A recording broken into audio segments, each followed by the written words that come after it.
નમસ્કાર મિત્રો, આજની વાર્તા છે એક એવી સ્ત્રીની જે જીવનને વારંવાર અજમાવી લીધી હતું, પણ તેણે પોતાને તોડી નાખવાની છૂટ જીવનને ક્યારેય આપી નહોતી.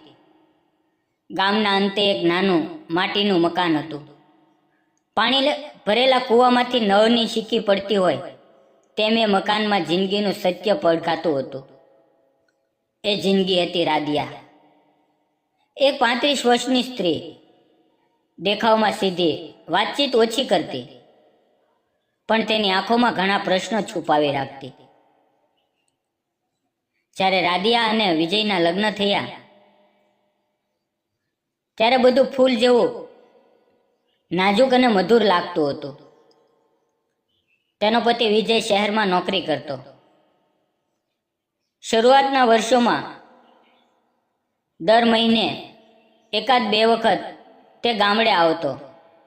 તેના હાથમાં રમકડા અને મીઠાઈ લઈને બાળકો માટે તે લઈને આવતો.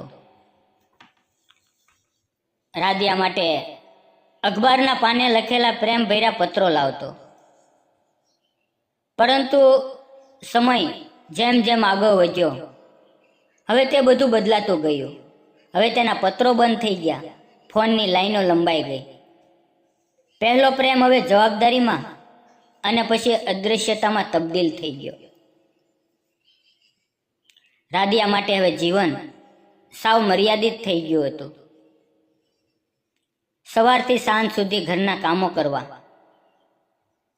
બાળકોની સ્કૂલ, બીમાર સાસુ અને અડધા રોટલા વચ્ચે થતી મનમાં મૌન પ્રાર્થનાઓ. એક દિવસ ગેસનો ચૂલો બગડી ગયો. હવે રાધિયા માટે એ જ રાંધવાનો એકમાત્ર સહારો હતો.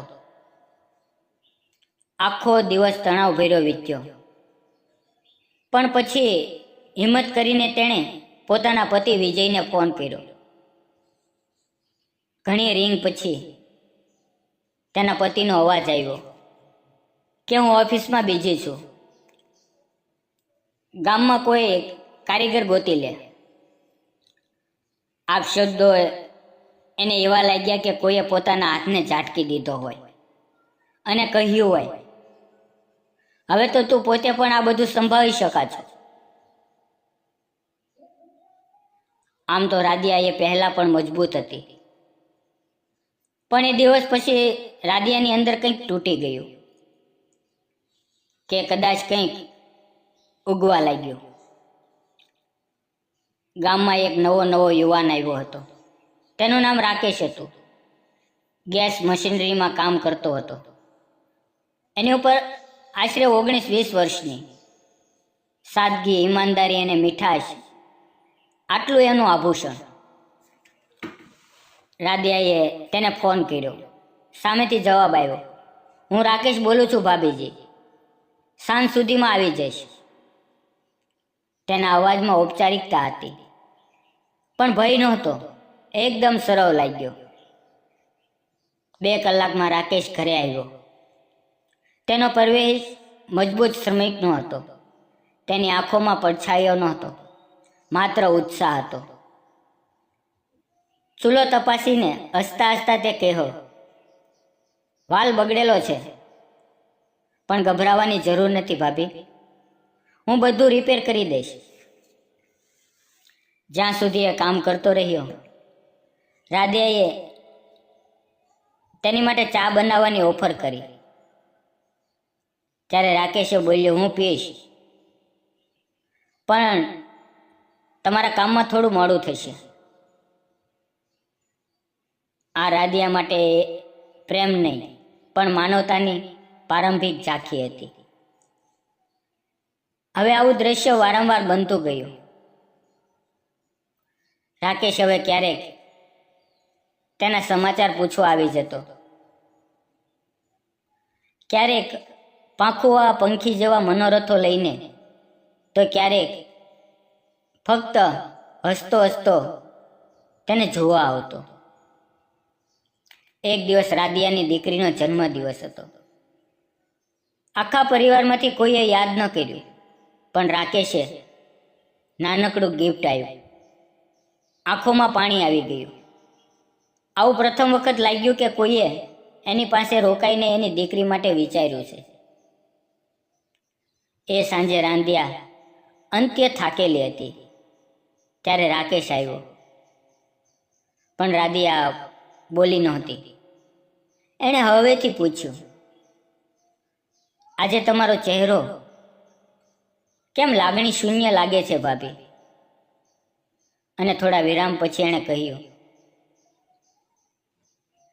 મને ખબર છે કે તમે કશું કહી નથી શકતા, પણ તમે જે જીવી રહ્યા છો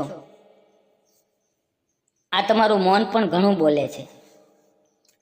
એકલપણું એ તમારી આંખો બોલી દે છે. એ સાંજ પછી રાધિયા બધું સમજતી ગઈ. એ સંબંધ જેના પર તેણે વિશ્વાસ કર્યો હતો હવે તો એ માત્ર નામનો જ રહ્યો હતો. એ રાત્રે શાંતિમાં બેઠેલી રાધિયા એણે પોતાનું મંગળસૂત્ર ઉતાર્યું. એનો નિર્ણય વાંક ભરેલો હતો. પ્રેમ હવે તૂટી ગયો હતો, પણ પોતાને સાચવવાનો સંકલ્પ ફરીથી ઉગ્યો હતો. સમય વીતી ગયો. ગામમાં વાતો થવા લાગી, પણ રાધિયા માટે હવે વિશ્વનું મત મહત્વનો નહોતો. રાકેશે એને સહારો આપતો રહ્યો, સમર્પણ આપતો રહ્યો, વિના શરતે પ્રેમ કરતો રહ્યો.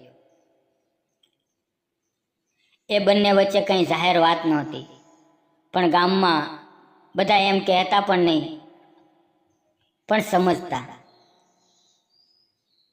વર્ષો પછી રાધિયાને લાગ્યું કે કોઈએ એને સંપૂર્ણ સ્વીકૃતિ આપી છે.